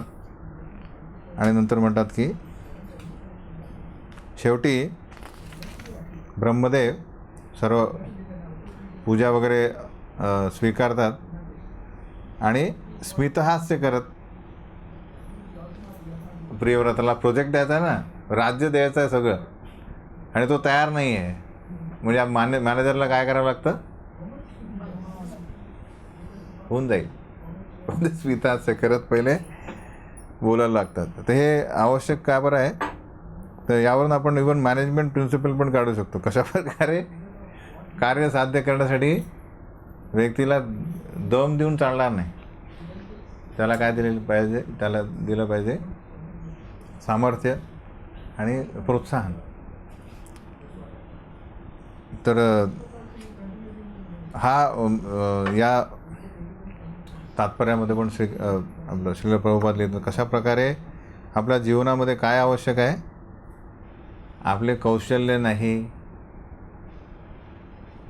कुठल्याच प्रकारचं आपले जे व्रत वगैरे नाही, प्रगती आय मीन सक्सेस, यश प्राप्त कसं होतं, वैष्णवांच्या आशीर्वादाने. त्यातल्या त्यात वरिष्ठ व्यक्ती, इव्हन सगळ्यांचंच आशीर्वाद आवश्यक असतात, पण वरिष्ठांचा आशीर्वाद म्हणजे आपण बघितलं गुरूंचा आशीर्वाद मिळाला तर सर्व काही शक्य आहे. तर म्हणून हे आपले ब्रह्मदेव म्हणतात की फक्त आमची आज्ञा म्हणून स्वीकारा आणि सगळं काय मी सांग बरं. अशा प्रकारे पहिलं स्मितहास्य करून बोलतात ते.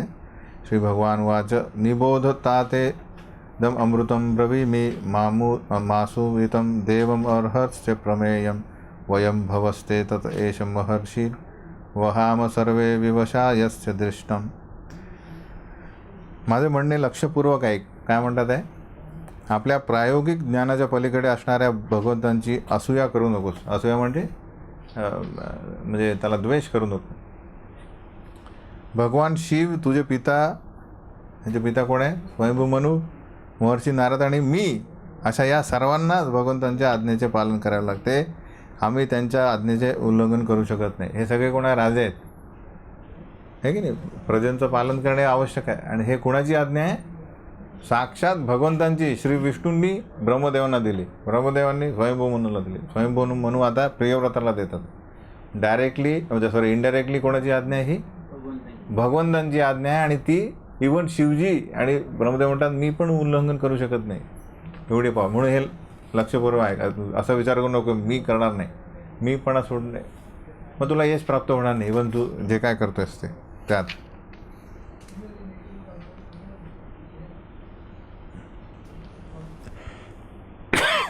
तर आता इथे एक शब्द येतो की त्याला म्हणतात की जसं आता एक पोस्टमॅनचं उदाहरण आपण नेहमी देतो की पोस्टमॅन येतो आहे, तो 1 लाख रुपये कोणाला देतो आहे, ते त्याचं का त्याच्या खिशातून देतो आहे का? तो नाही, गव्हर्नमेंटचे आहेत, हो की नाही?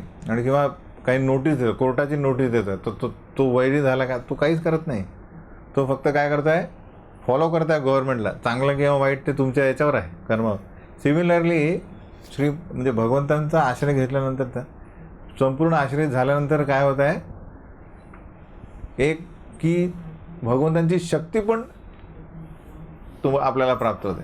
आता पोस्टमॅनला तुम्ही मारहाण केली तर काय होईल? ॲक्च्युली पोलीस केस होईल.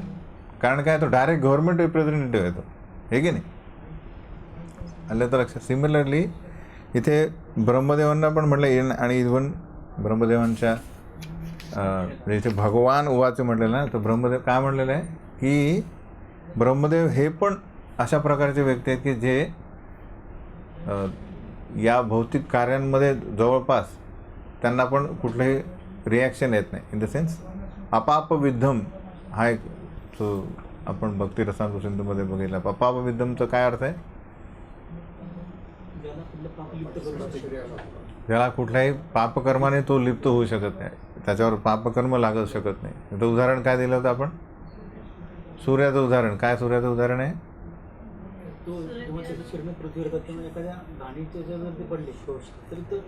सूर्य हा मलिन वातावरणात पण गेला तर तो मलिन वातावरण म्हणजे मलिन देश पण तो स्वच्छ करेल, पण तो घाण होत नाही, त्याला म्हणतात सूर्य. सिमिलरली इवन ब्रह्मदेव आणि इतर जे आहेत भगवंतांचा प्रोजेक्ट करतात आहे, त्यांची इच्छा पूर्ण करतात आहे, त्यांचं कार्य करत असतील तर त्यांनाही कुठल्या प्रकारचं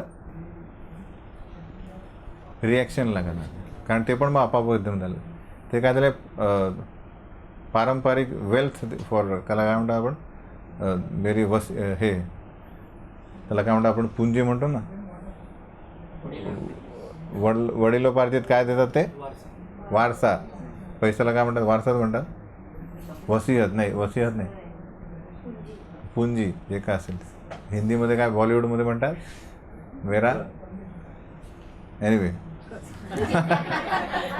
ती जी पुंजी आहे, विरासत आहे ते, हे की नाही? तर भगवंत अपाविद्य आहे, त्यांचे फॉलोवर जे एकदम 100% फॉलोवर आहे ते पण अपाविद्य आहे. तर जो कोणी तो भगवंतांशी कनेक्टेड आहे तो पण भगवंतांच्या क्वालिटीज सिमिलरली प्राप्त.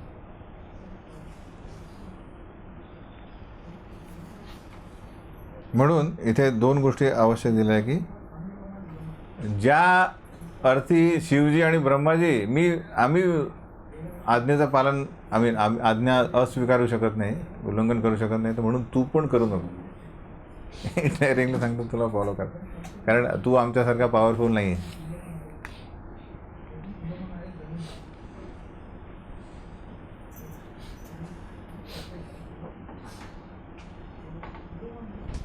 आणि दुसरं आहे की कोणी करेल पण म्हणजे ठीक आहे, नंतर बघतो तुमची पोझिशन आहे ना, म्हणून तुम्ही मला देताय, पण नंतर मी तुम्हाला दाखवेल. तो मत्सर नको. 2 गोष्टी फॉलो करणे आवश्यक आहे, पण ती पण मत्सर न करता करणे आवश्यक आहे. पूर्णपणे लक्ष देऊन करणे. न तस्य कश्चित तपसा विद्यया वा न योगवीर्येण मनीषया वा नैवार्थधर्मे परतस्वतो वा कृतं विहंतुं तनुभृत्यद्विद भूयात. भगवंतांच्या आज्ञेचे कोणीही तपोबळाने, वैदिक शिक्षणाने, योगबळाने, शारीरिक बळाने किंवा बुद्धीच्या बळाने उल्लंघन करू शकत नाही. तसेच मनुष्य स्वतःच्या धर्मबळाने, भौतिक ऐश्वर्याने अथवा अन्य कोणत्याही साधनाने, स्वबळावर अथवा इतरांच्या सहाय्याने भगवंतांची आज्ञा नाकारू शकत नाही. भगवत आज्ञेचा अव्हेर करणे अगदी ब्रह्मदेवांपासून ते यह कश्चित मुंगीसारख्या कोणत्याही जीवा शक्य नाही. म्हणून म्हणतात की इथे मम माया दुरत्तया. तर आपण भगवंत दूर राहिले, त्यांची एक शक्ती आहे, काय? माया. मम माया दुरत्तया आहे ती. ती पण मायेचं पण उल्लंघन करू शकत नाही आपण, मायेचं, आहे की नाही? मायेला पार करणं पण मुश्किल आहे. आणि माया ही फक्त भगवंतांची एक शक्ती आहे. तो भगवंतांच्या आज्ञेचं उल्लंघन कोण करू शकणार आहे?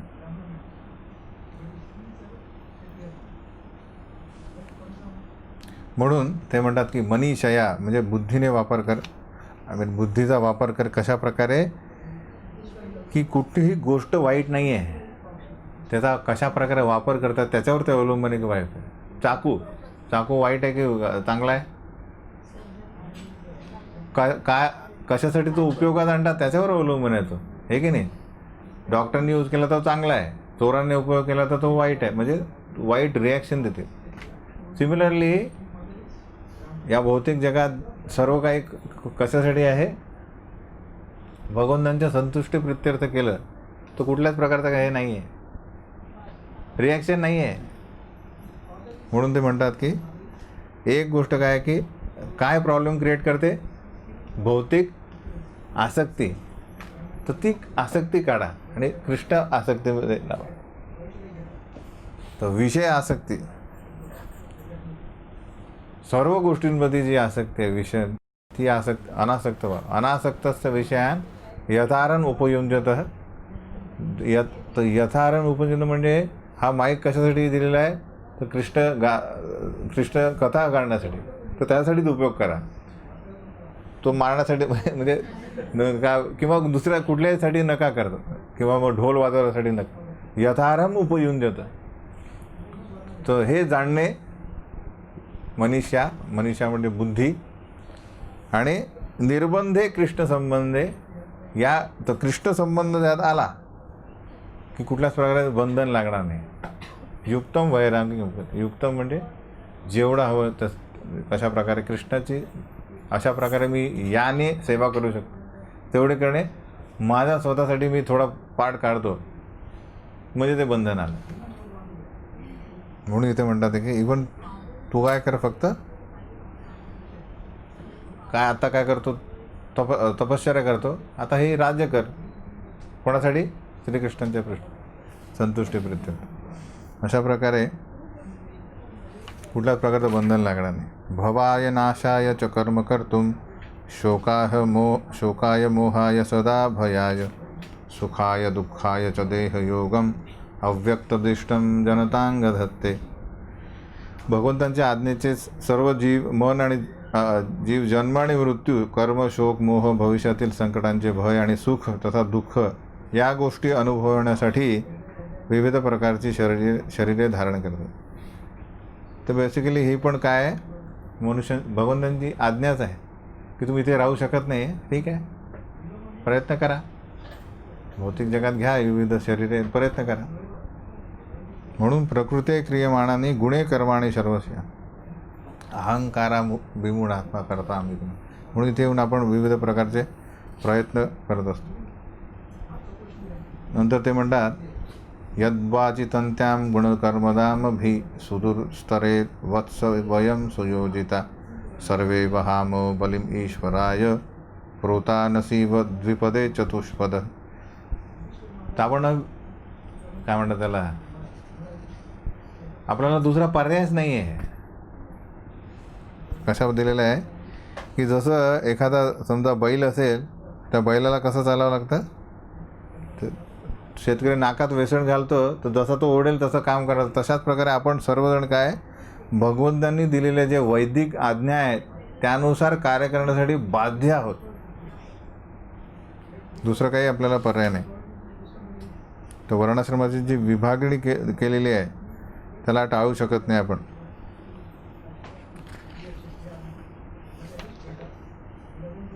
आता लक्षात. तशा प्रकारे आपला मार्ग स्थिर होण्यासाठी आपल्याला वेदांच्या आदेशाप्रमाणे कार्य करणे आवश्यक. लहरीप्रमाणे नाही. लहर म्हणजेच कर्म, कर्मी विवेक. हे माझ्यासाठी आलं. मग लहरीप्रमाणे वागून काय करतो आपण, जीवनामध्ये गोंधळ आणू आणि शेवटी पुढे निराश हो. आणि हा श्लोक येतो की यह शास्त्रम विधी उत्सृज्य वर्तते कामकारतः न स सिद्धिम अवाप्नोति न सुखम न परामगती. शास्त्र विरुद्ध हा येतो 16 म्हणजे देवता आणि दानव यांच्याबद्दल की शास्त्रविधी विधी उत्सृज्यम वर्तते कामकारता. शास्त्रविधी सोडून दिली आणि वर्तते कामकारता, आपल्या कामपूर्तीसाठी कार्य करणाऱ्यांसाठी काय, न स सिद्धिम अवाप्नोति, कधीही सिद्धी प्राप्त होणार नाही. न सुखम, जे सुखच नाही तर शांती कुठे येणार. न परामगती, शांती नाही. परामगती म्हणजे भौतिक जगाच्या जे पलीकडे त्याला म्हणतात परा प्रकृती, ती पण कशी, ती गती कशी प्राप्त होईल. म्हणून शास्त्राला आधारितच आपल्याला कार्य करणे आवश्यक आहे. तर तू राजा आहे, राज दरबारात राजा घराण्यात आहे म्हणून तू राजा होणे आवश्यक आहे. 8:30 झालेले. 8:30 झाले. ठीक आहे. आज आपली बरीच चर्चा झाली याच्यावर. पुढे आपण कंटिन्यू करू.